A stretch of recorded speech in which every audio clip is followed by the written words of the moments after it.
Hello to my viewers on the platforms you're watching my videos on. If you're on Odyssey, congratulations. If you're on BitChute, it could be a crapshoot. They upload my videos, but sometimes not all of my videos. I recommend you going to Odyssey and looking up what did Doug do today on Odyssey, and you'll see all my videos there. If you're watching me on YouTube's not getting all my videos. If I have a series of videos, normally I like to use my GoPro and it cuts my videos into segments. Like I might have 4 videos in one shooting where the GoPro kind of breaks them up into 15-minute segments, and I carry on to the end. If you want to watch all of my videos, you'll need to go to Odyssey. I do upload all my videos to BitChute, but unfortunately sometimes they don't upload them all. They just sit on my playlist, and I try to resubmit, and they just sit there. So I guess the Queen or the Parliament in British land there didn't like the video or something, so they didn't upload it, which is okay. I don't have problems with Odyssey. Odyssey uploads all my videos. The only thing with Odyssey, though, is I need the little crypto coins that they give you rewards for watching Odyssey videos on Odyssey. Everybody gets some when you join Odyssey, and it's free to join. But if you upload videos to Odyssey, you need the little coins to upload your videos. So, and that's a neat thing too, since you get rewarded those little crypto coins. That's an easy way to help out the person that uploads to Odyssey by giving them 1 or 2 coins, and they'll be happy, because then that person doesn't have to watch a bunch of Odyssey videos to get the crypto coins for himself to upload. So either way, we all win. Do your research on the little crypto coins. I don't know if they're worth anything. All I know is I use them to upload to Odyssey, and when I'm out of crypto coins, then I can't upload to Odyssey until I spend some time watching some Odyssey videos.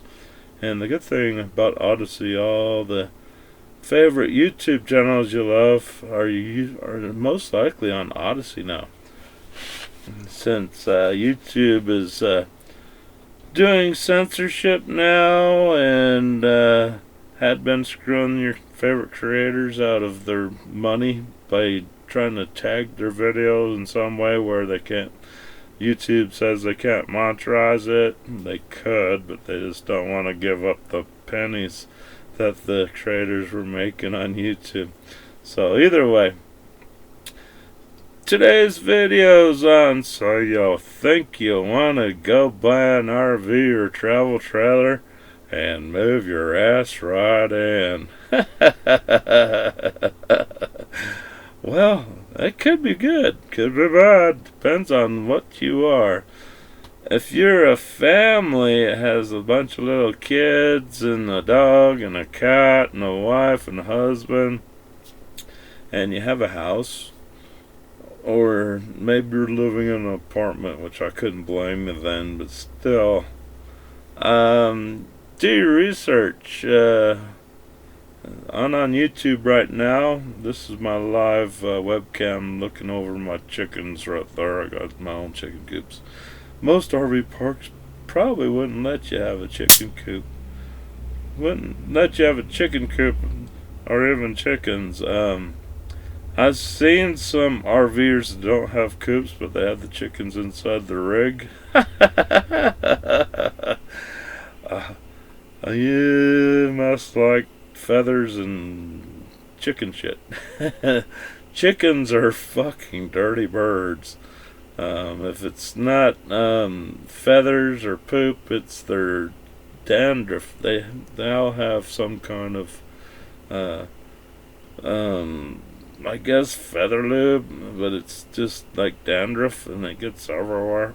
I could just imagine it inside your rig. and having chickens is fucking bark, bark, bark, bark all day. You'd really have to be a chicken lover. But it is nice at this RV park. They do let you have pets, and I'm able to have my chickens. The drawbacks about having chickens is that everything in the world loves to eat it, and as you can see, there's a perimeter fence that's around the park, but around my space there's no fence. So if some RVer's dog got free, he'd come running over and want to have my chickens for dinner. But I do have a solar electric fence, and that works awesomely. So the doggy might piss on that fence or sniff the fence and get that little shock, and boy, they don't come back. So that saved my chickens millions of times. So, but where I'm at in West Texas here in San Angelo, we have wildlife. I have deer, I got raccoons, skunks, porcupines, squirrels, all sorts of nice, fun little critters to look at and go, wow, and even wild turkeys and foxes and things. So you just never know what you're going to see out here, which is the fun part about this RV park. It's not the best RV park, and it's really not tailored for families. There's no playground for kids. There's no health club, no game room, no swimming pool, no hot tub.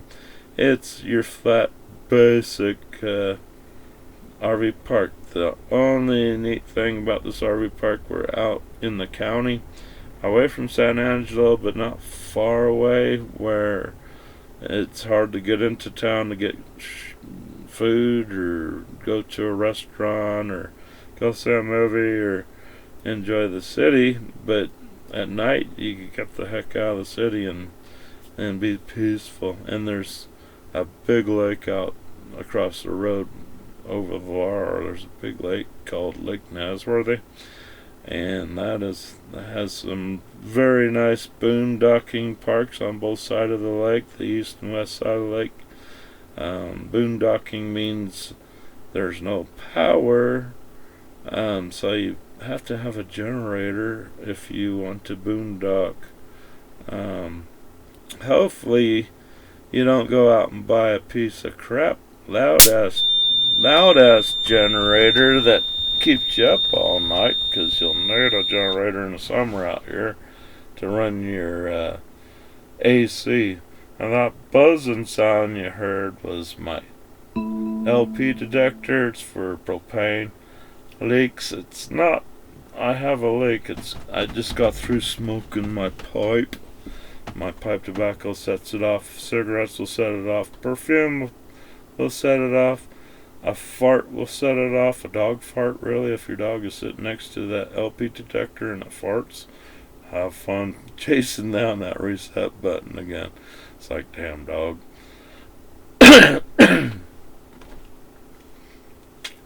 But not all RV parks are alike. Some RV parks like to say they're RV park resorts. Be aware of those. You'll pay about 3 times as much money and the place will be a piece of shit.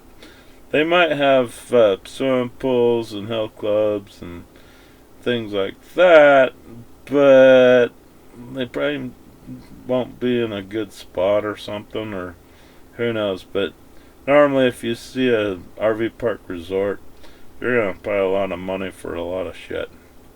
For a lot of nothing.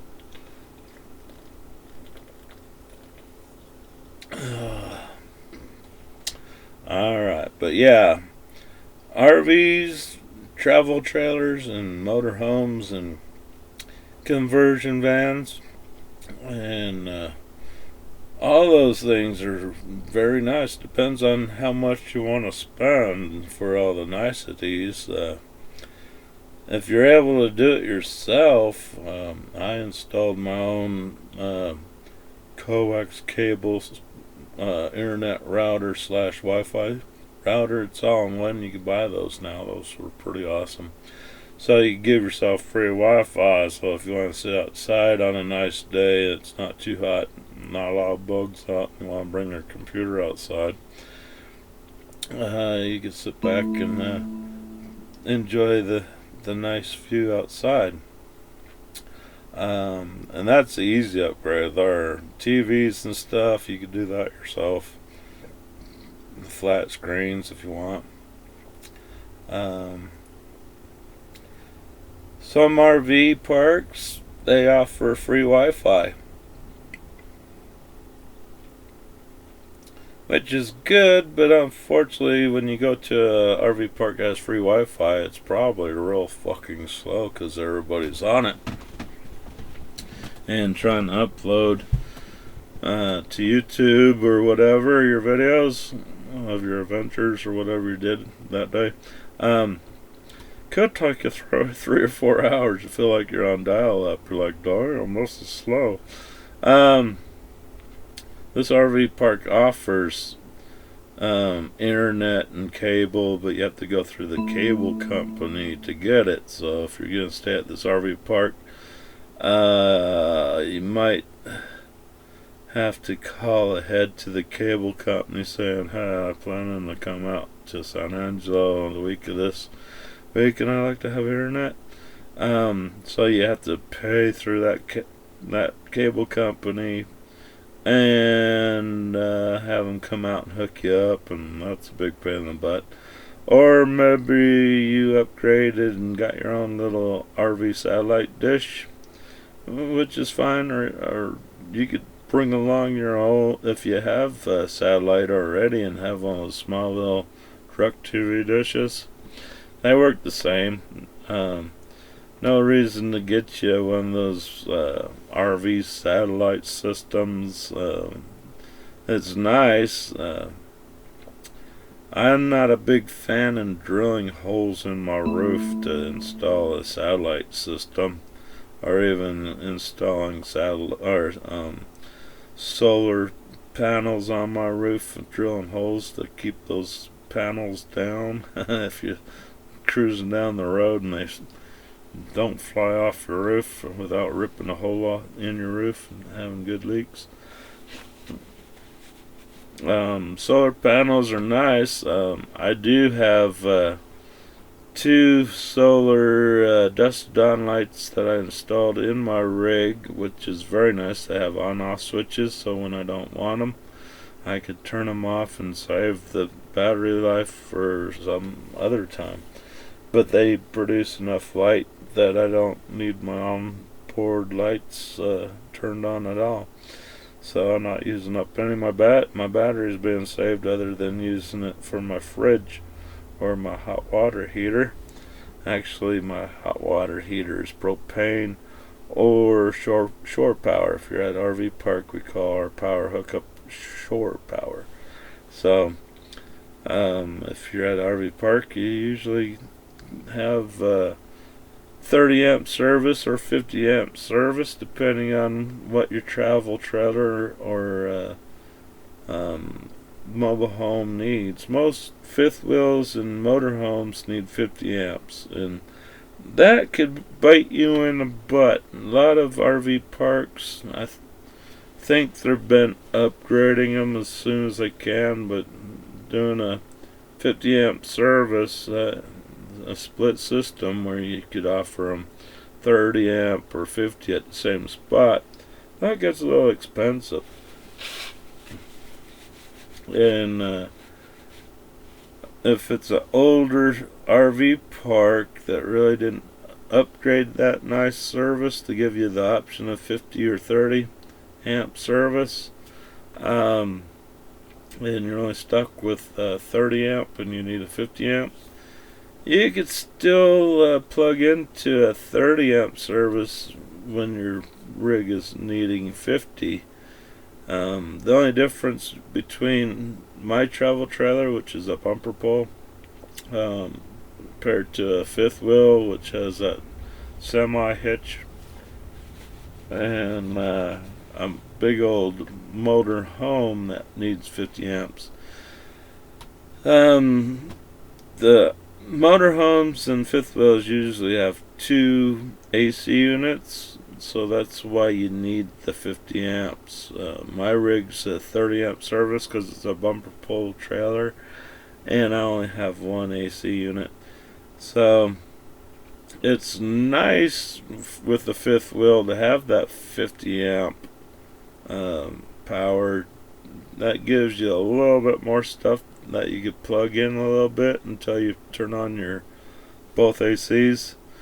Then you're might be popping breakers, so but you definitely pop them real quick if you have a 30 amp and a 50 amp service. But in order to plug into something like that, see, if I had my 30 amp service outlet have issues, the socket might have burned out or shorted out for some reason, I do have a 50 amp service right next to me in my same power box. I just have to go to Walmart and buy me a 50 amp whip to a 30 amp whip, and I'd be set. My power box also has a 120 plug, so I could use the extension cord and bring an extension cord in for something if I needed that. Hardly ever do. But you have that available. But most RV parks, they'll separate the 50 amp service, so the big rigs will be somewhere in one part of the park, and the little push travel trailers and 30 amp service rigs will be in one part of the park. Not due to they're so special because they're so big, it's just the way they wired that RV park. But a lot of them are switching over to having the 30 amp, 50 amp service available for all the spots, because that makes it easier for everybody. And this RV park's pretty nice. We have a lot of pull-through spots, so you don't have to back in. The back part of the RV park is nothing but back in spots, which, if you're a good backer upper with a travel trailer, that could be your spot. And the back of the park's pretty nice to be. You don't hear the traffic. You don't have a lot of cars going past you at night. Where I'm in the front of the RV park, overlooking the road, and I get to see the traffic coming and going to the lake and stuff.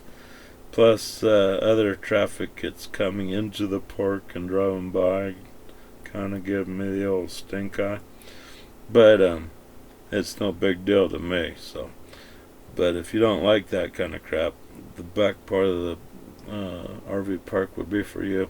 And they, like I said, this park has 50 and 30 amp service at each spot, so it's pretty golden. Plus you have a nice little septic tank that you could tie in, so you don't have to hook up your rig every week or 3 or 4 days to take it to a dumping station to drain your black water, gray water tanks, and then come back and find your spot again and rehook everything up. So that's the neat thing. So for me, living here full time is awesome. But like I said, this park is not really tailored for kids, really. Families with kids and stuff. There's, like I said, there's no playground, no swimming pools, no swings, no seats, nothing for them to really do, but other than be kids running around throwing balls and bouncing them off of other people's rigs and trailers and getting people all pissed off. So you take your kids to the fucking lake, give them a fishing pole and wear their asses out there, and then bring them back and bring them to bed. But oh well. Normally don't have that problem, because good parents, they realize that. They're like, oh my god, there's nothing for my kids to do over here, so they'll probably move somewhere that's a little bit more kid friendly. They might stay at the KOA. KOA is a little bit more closer spots, so you'll pull in, and if you have a neighbor, you could look into their windows and pass coffee and eggs or food or something to them. Say, oh, I'll give you this, and what will you give me? And kind of makes it handy so I don't have to go outside. But a little too close for me. But the KOA out here in San Angelo is very nice. They have little cabins you can rent. Unfortunately, with the cabins, you can't cook inside them. I guess they have some kind of health code or something. The health department won't let you cook in the cabins. But they're nice little cabins, and they have a little barbecue pit outside of the cabin, so you could cook. You could barbecue outside, but you just can't do it inside. Alright, so if you're thinking about RVing, on YouTube, you could just type RVing, and there's a lot of RV channels out there. New to RVing, 10 things every RVer owner needs to know. Tips, tools, and tires. And then 13 lessons learned on our first year RVing. New RV owner advice.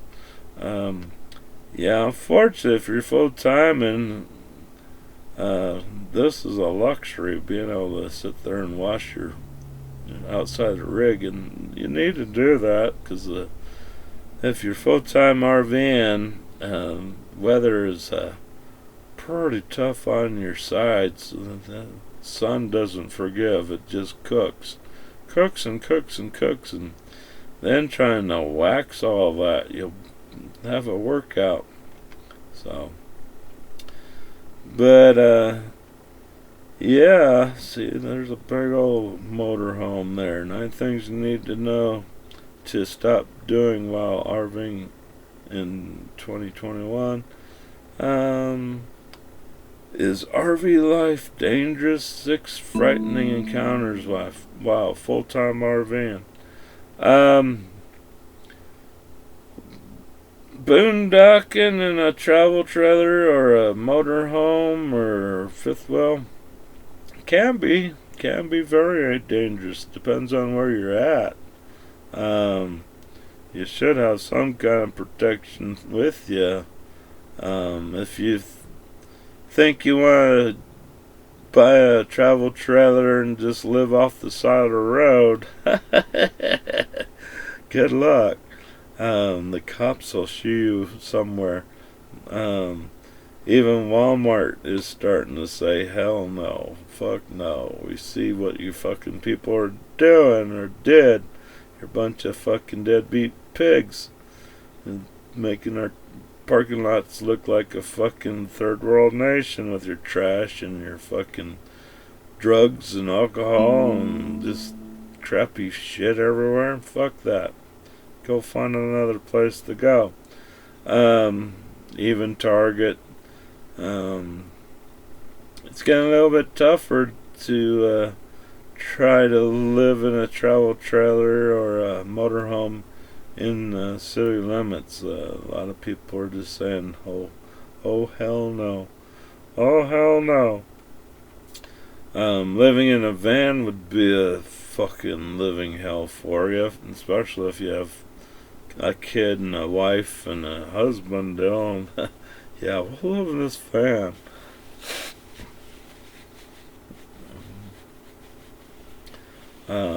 Travel trailers, motorhomes, and fifth wheels and all those things, they're not insulated that well.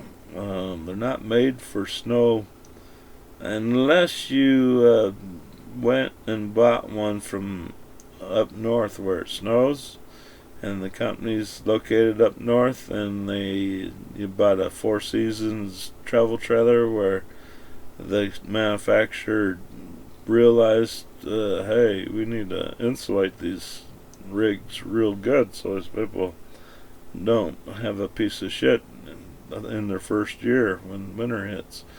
But most RVers, full-time RVers, are kind of like snowbirds. They come to the south during the winter, so we're not in snow unless it's a freak snowstorm or something. Or they could handle a certain freezing temperature, and it doesn't get down to like 25 below or 30 below, and you can drain your tanks and be fine for a day or two. And then the days are in the 50s. And then come summer, they pack their shit and go up north and enjoy the mountains at some state park or wherever they can hang out in their rigs without being harassed by the police. And the police are just doing what the city ordinances are telling them to do, saying, sorry, you gotta stay somewhere, but you can't stay here. But normally if you go out in the county, you won't get hurt by the cops or the sheriffs out in the counties, though. It's a catch-22 with a motorhome or living in a van. Something that's doesn't detach from a travel trailer or something. That could get you in a pile of poop real quick if you're a drinker. If you like alcohol and you're in a motorhome or in a van or in a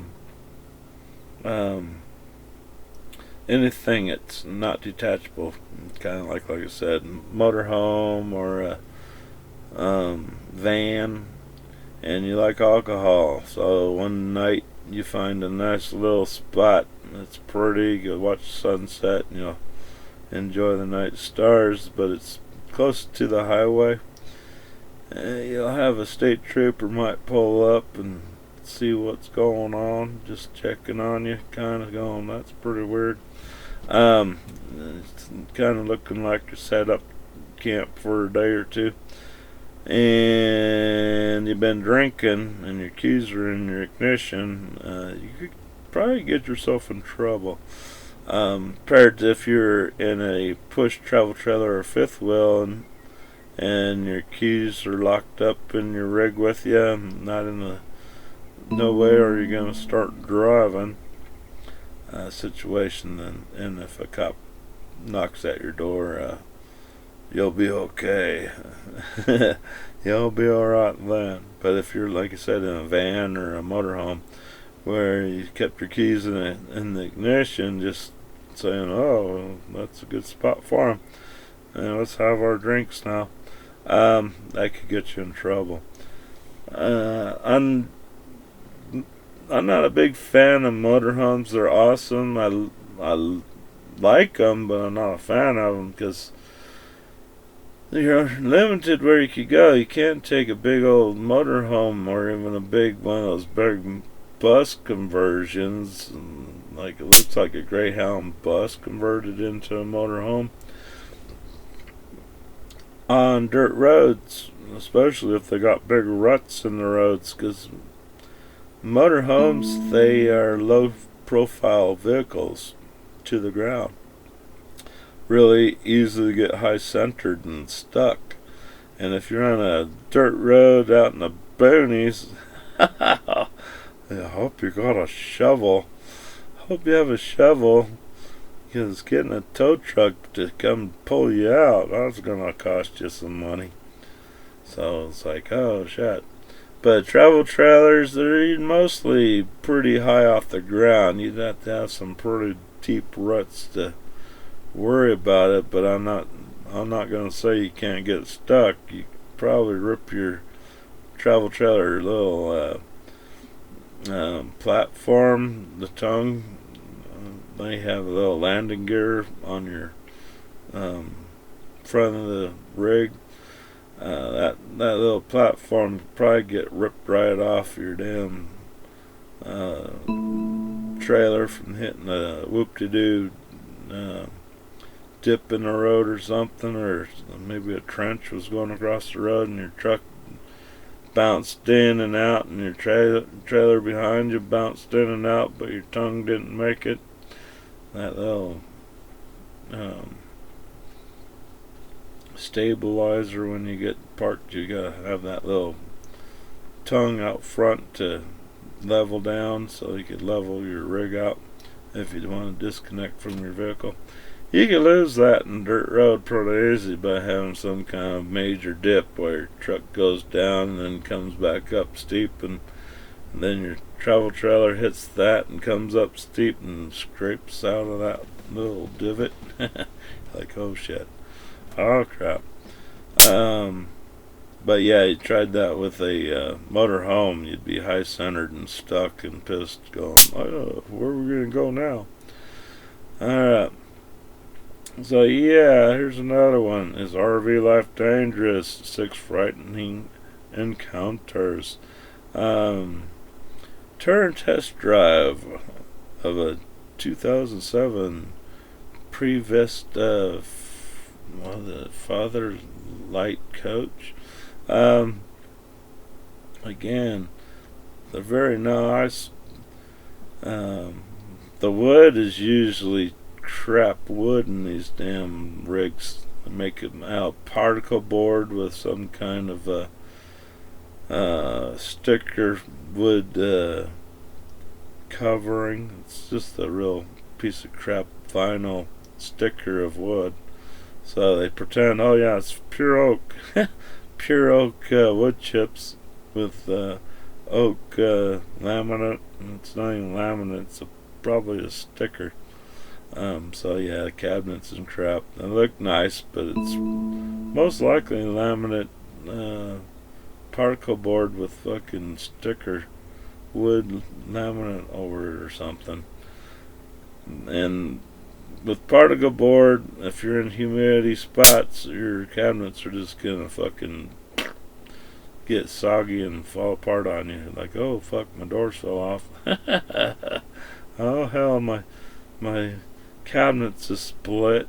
Yeah, particle board. What do you expect? It ain't gonna be full sheets of good wood in there unless you're spending $1 million for custom cabinets that are made quality that you probably could never afford to get anyway. And that just makes it your travel trailer or your motorhome more heavy. And that's the big thing. You can't overload your rig. You overload your rig, you're asking for problems from either your vehicle's brakes going out on you, or a suspension going out, or your tires might blow. It's like you just got too much shit in that thing. And then if you're going down the road, if you're full-time RVing and you really don't have a place to stay, or just a kind of a rest area stopper for the night type deal, we'll start this rest stop or a truck stop. And you gotta unpack everything again, and then before you take off, you gotta pack everything up and make sure it's nice and tied down. So as you're going down the road, it's like having a fucking bomb go off in your travel trailer. Everything's gonna go everywhere if it's not stowed down good. So you guys do that too, and that could be a real pain in the ass. So I would recommend, if you're gonna go full-time RVing and you want to save money to a degree, find RV parks to stay at that's somewhat closer to where you like to be. If you need to work, find one that's a little bit out of the city but not that far out of the city, that you go into work with no problems or issues. Or if you have computer experience, it's great. You could do your computer work from your travel trailer and hopefully have internet. That's your only drawback, is having internet access. And data plans on cell phones are fucking outrageous. They rape you left and right. So it's like, fuck that. Spend your life staying at Starbucks to upload your fucking shit, or work at Starbucks or something. They get pissed. They want you to fucking get out of their seat so they could have more customers take a seat and spend some money. Why did this full-time RV couple quit RV life after 13 months and two rigs. Yeah. Well, I can understand why. But yeah, check out YouTube's search engine and type in RVing. You'll see all sorts of crazy videos.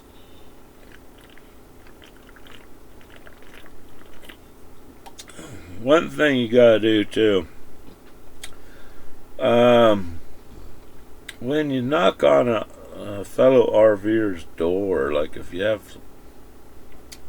pull into an RV park and you see some nice people you'd like to meet, and you finally get the courage to knock on the door, don't knock on it like you do at your house. Travel trailers are fucking small. You don't need to pound on the door. A good little knock knock. You know, you don't need to act like you're the postman going pow pow pow. It's like, holy crap. Whenever I get some FedEx drivers or UPS drivers delivering crap to my rig that I ordered online or something, and it comes, they knock on my door like this fucker's Fort Knox. Just, holy crap, who the hell is knocking at my door? But yeah, I'm like, fuck, I'll have to replace my door. That kind of crap keeps up. So, you just gotta remember, rigs walls are only about a half-inch thick with styrofoam insulation in between the walls, and very, very thin walls, and the doors are just as thin. And you, like I said, when I get somebody knocking at my door, I'm like, oh, fuck, I better get out there. Sounds like an emergency. But no, it's just, oh, how are you? It's like, well, I think you killed my door. So yeah, you don't need to knock the hell out of the door like you would at a regular house that's like 20,000 feet. If you have a big house, you know, and your doorbell's not working, so you feel like you have to kick the door to get somebody's attention because they're way in the back of their big house or upstairs. You don't need to think that way with a travel trailer. You don't need to knock that hard.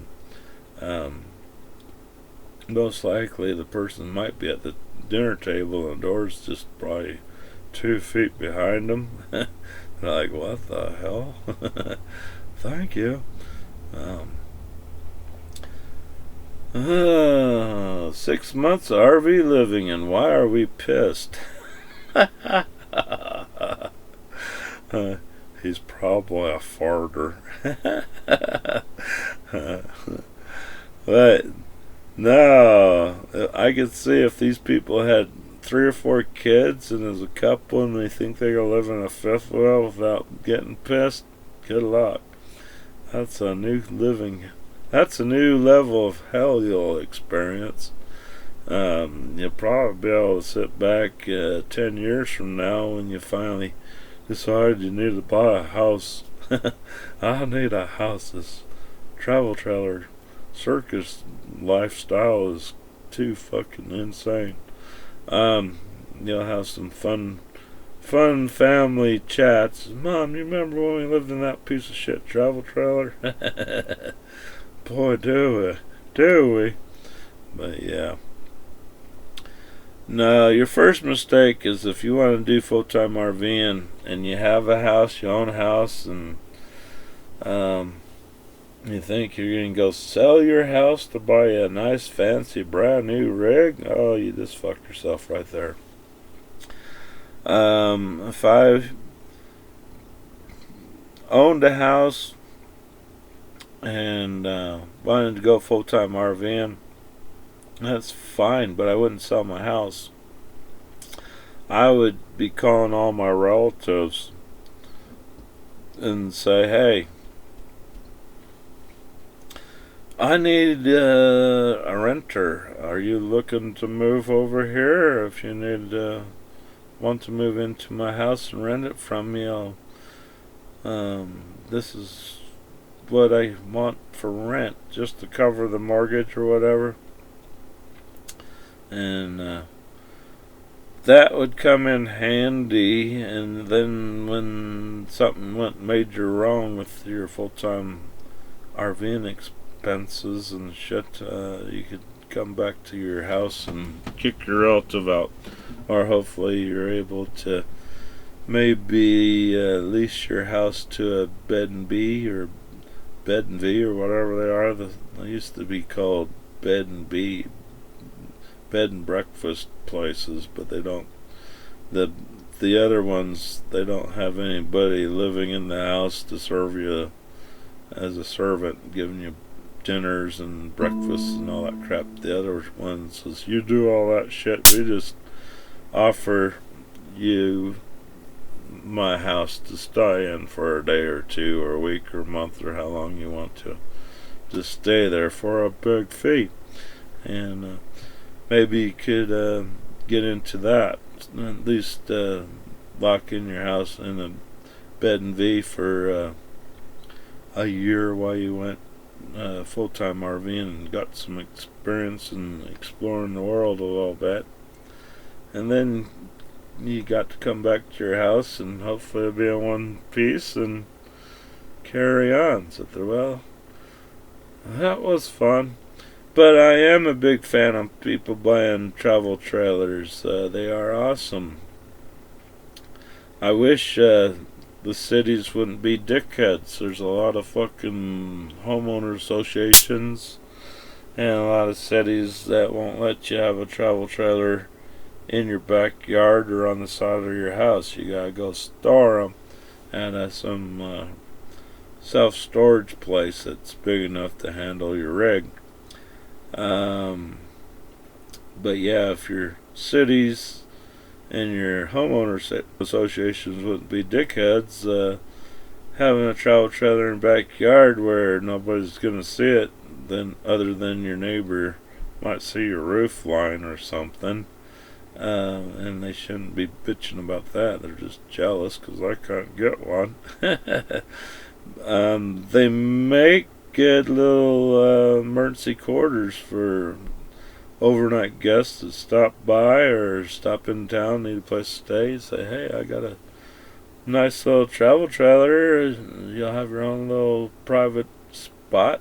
It has a little kitchen, has a microwave, has a shower, has a nice bed to sleep in and a nice place to eat. Not a lot of bugs in it, so yeah. Or vice versa. Makes a good man cave when the old wife gets pissed at you. You need to sleep in the trailer tonight. It's like, well, fuck. I'll sleep in there fucking till I die. I got all the fun stuff in here. I got fridge, I got all the beer and all the food I could eat, and TV, internet, and shit. I got a shitter, got a shower, nice bed. Maybe I could get a second wife. That's not such a bitch. But what can you do? There you go. Kicked out of the campground, and you won't believe why. Yeah, I'll tell you. Some of these videos are pretty awesome. We lost 135K in one day, and our dream RV didn't let this happen to you. They must have totaled their fucking rig.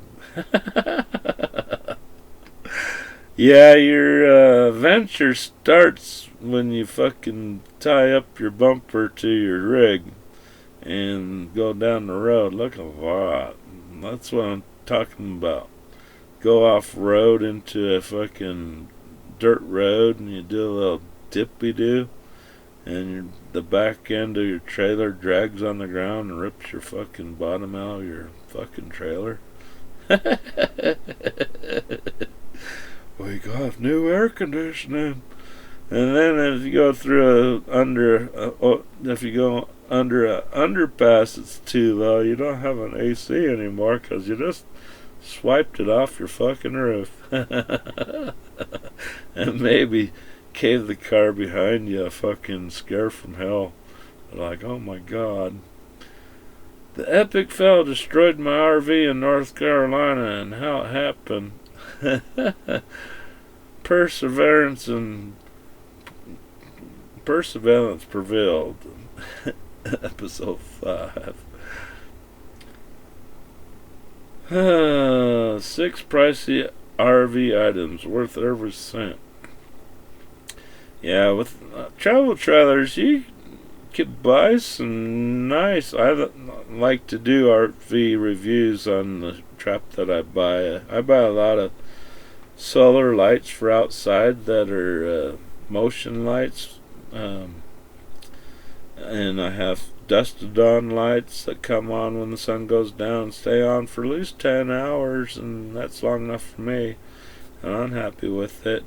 The only thing I do different was buy the motion lights that are solar. Then they only come on when something's coming around, which is more important than having the fucking light on all the time. And having a light on all the time inside RV park is fucking annoying as hell, especially if it's going into your neighbor's spot and keeping their shit lit up. They don't like that either.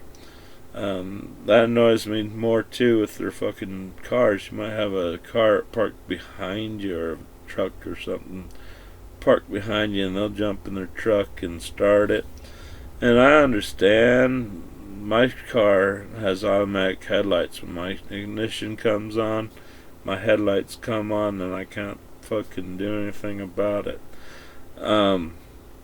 And that's really annoying, especially if you're sitting outside in the dark, just enjoying the skylights and listening to the nature sounds out there, especially out here in West Texas at the lake. It's peaceful out here. You hear a little bit of road traffic on the highway. You might hear a train whistling through the town. But for the most part, it's very quiet, and if you farted, your neighbors would hear it 5 spaces over, going, "What the hell was that?" But it's real annoying to have somebody with their lights aimed at you, blinding you, and you're like, okay, well, you turned on your car, it's time to get the fuck away, or move your car out of my fucking eyes. I'm tired of that crap. But yeah, I don't normally, if I need to warm up my vehicle, it could be 10-15 minutes with a fucking headlight blinding you. You're like, sure. But the good thing about most travel trailers, most have blackout curtains, so at least if you have somebody doing that, you probably don't even notice it till you go outside. You're like, wow, what the hell are you doing? Is this a cop raid or something? If you don't have blackouts, they're easy to upgrade to get blackouts, so it's not a big problem. That'll save you a lot of grief too. So not a big deal. Unfortunate truth of RVing on Social Security.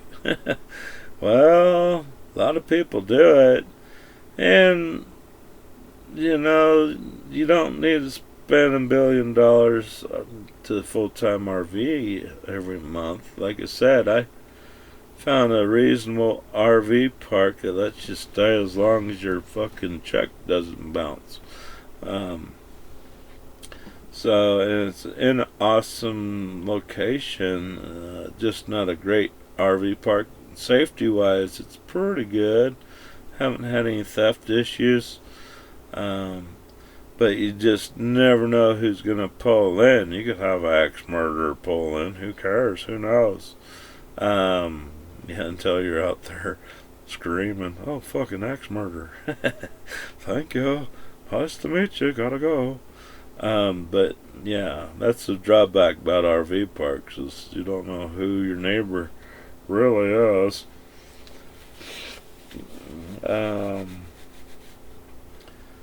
But yeah, it's a chance you take. A lot of people want to buy an RV and go off grid, say, I'm going to go buy some land and go off grid and live in my travel trailer. Oh, that's a new kind of hell for you. Going off grid, you better know how to do solar, have a lot of electrical background. Solar and wind, because you're in charge of all that shit. When it breaks, you gotta fix it. Again, depends where you bought your land. Does your land have water? Does it? You're gonna have to put in a freaking sewer, some kind of cesspool or something. How you gonna not poison yourself with your own poop? so yeah. Is your crap gonna pollute the fucking lake you might be down or above? Because your septic tank isn't right. It's leaking crap everywhere, seeping into the drinking water for the city. Get the people pissed and going, why does my water taste like crap these days? I got some off-grader up there just crapping in a shit house. And it's seeping into our groundwater. It's like, oh. So, yeah. But, yeah, if you go off-grid, travel trailer would be fine to live in until you had enough money to build you a cabin and then do it. I think I'd do it the opposite way, though. I think I would save my money to go off grid that had a cabin already there and not have to live in a travel trailer to worry about that. But the travel trailer on the side of the cabin would be pretty awesome, because that's an extra place so you could hang out and turn into like a shop or a hobby shop or learning center or something. Get away from the madness if you had madness over there. So who knows? Like I said, you don't need to spend tons of money when you're full-time RVing. I think most of the time you're trying to save money for the unexpected that could pop up. When you're a full-time RVer, weather's maybe your big concern. Yeah. Especially in West Texas, we have tornadoes, we have hailstorms, high winds, heavy rains. A good hailstorm will knock out your damn skylights and your vent hood, your air vents up in your ceilings have a plastic hood or a plastic lid that you raise to open up for fresh air and all that crap. Hailstorms love those things. They'll fly right through them. So you'll be going, oh shit, we're getting water in here. We gotta go buy us a new air vent cover. Thank you, Jesus. Parking under trees, you gotta be a fucking idiot to park underneath trees, because tree limbs fall, and if you're under a fucking big old pine tree, those branches just rot out and then come on down, and either it's gonna come through your roof or it's gonna knock you dead. You walk out of your travel trailer and a big branch comes crown you in the head and kill you. Call them widow makers, or pine trees are good for falling over dead on top of you too. The whole tree will come down. Same with big old oak trees. When a big old oak tree branch hits you, or a pecan tree branch breaks and nails you, it'll wake you up. It'll kill you dead. RV in Waco, Texas. Oh, I could just say that. But yes, like I said, this RV park has a bunch of older folks who are probably on Social Security and just have enough to pay the rent and some food, and not really doing anything spectacular because Social Security's not paying a whole shitload of money. But it's doable. But unfortunately, your lifestyle might not be what you want. It's like, well, I wish I could go out and have a ribeye every week or every day. You gotta save up for that kind of crap.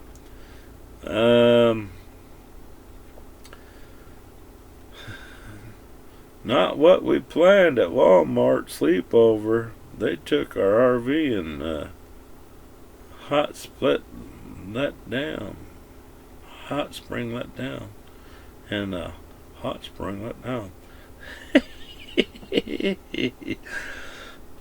Yeah, Walmart used to be a good spot to pull in, especially if you're going to point A and B. If you had a destination and you're taking your rig to stay at a friend's house in another city and you thought it'd be a fun trip and you heard about Walmart letting you stay, Vegas will not. The Walmart in Vegas will not, especially off of Boulder Highway.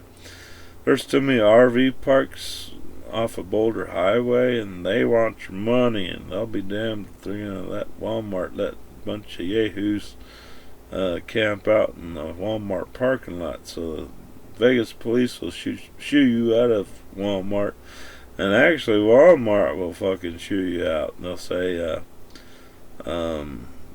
you can't park this in our lot. You could tell them they'll be cool.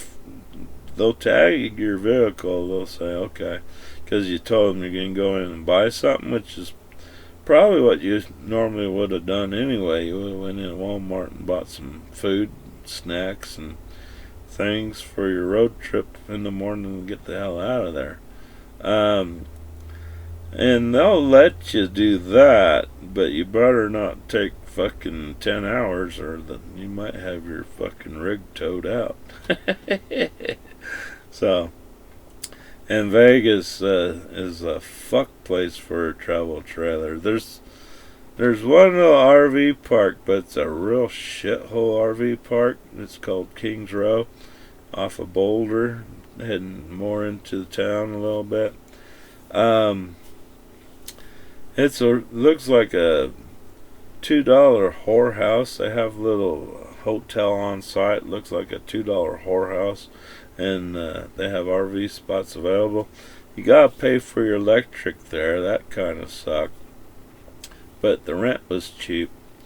I think it was like $400 a month to stay there monthly, and they didn't charge me a fucking RV tax like I stayed at Arizona Charlie's RV park. Stayed there for about a year, and every 6 months they tell you to move out for a day because they don't want you to get residency over there. So they boot you out, and they charge you like a $1,200 RV tax plus your rent. So the rent there at Arizona Charlie's was $600 a month. And that gave you free electricity, free Wi-Fi. Arizona Charlie's was a awesome RV park, but again, real crappy spots that were just gravel with a little shrub, and you had a cement pad that you'd drive up on for your rig to sit on. But they had a lot of neat amenities. They had bathhouses that you go to. I had a nice bathhouse right behind my rig, so you could enjoy a 15-20 minute shower. I had a shower. I do have a shower in my rig, but I only have a 5-gallon hot water heater, so you really can't enjoy yourself in a shower. You have 5 gallons of hot water to deal with, and if you take more than 5 minutes, you're out of water. You're out of hot water and start getting a little cold. And if you have 2 people, your partner's going to be pissed because you used all the hot water, and it takes maybe another 30 minutes to warm up the tank again. But if you have a travel trailer or an RV park that has bathhouses, that makes it really cool, because the bathhouses were private. You could lock the door, and you have your own toilet and shower and bathtub there. So you could take a bath or a shower, whatever you preferred. And you lock the doors, nobody's with you, no strangers sitting there watching you take a shower, or you're not watching them. Unless you open the door and let them in, I guess. But it's private. You had a card access to get into the bathroom or into the bathhouse. And they had probably about 6 or 7 private stalls that had doors that you lock and take as long as a shower as you want. And nobody pounding on the door, unless, I guess, you just stayed in there for all day or something. Maybe the housekeepers get a little pissed. I think he's dead. He's been in there for fucking all day. Let's open up the door and see what he's doing. So, but yeah, if you get an RV park that has bathhouses, you'll spend a little bit more money, but it's way worth it. Especially if you have a bunch of people with you. And like I said, your rigs do have bathrooms in them with a shower, but only a 5-gallon hot water heater, and that doesn't last unless you came out of the Navy and used to taking 2-minute showers where you just rinse yourself, turn your water off real quick, and set up, and then rinse yourself off, and you're done.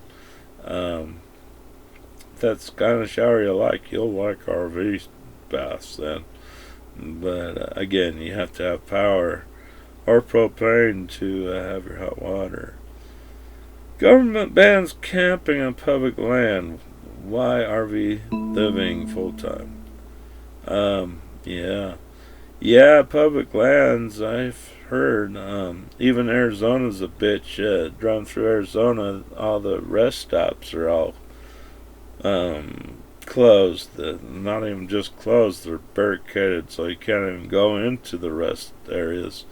And that totally sucks, especially, you've been driving all day, and you went through New Mexico, and all those rest stops are open, but they're all full of fucking truckers. And you're like, Jesus Christ, I can't find a spot. I'm gonna fucking die. And staying at a truck stop, you might go to a trucker gas station where they let the truckers sleep in their parking lot. There's nothing worse than the smell of fucking semi, or hearing semi fucking trucks running all night, because I need to have their heat going or whatever. And you're sitting in your rig just smelling fucking diesel fumes and hearing that shit. You're like, fuck, what kind of new living hell are we in now? That sucks. But yeah. Where Walmart, you didn't have that kind of crap. You just had traffic coming in and out. Occasional honk or something. But yeah.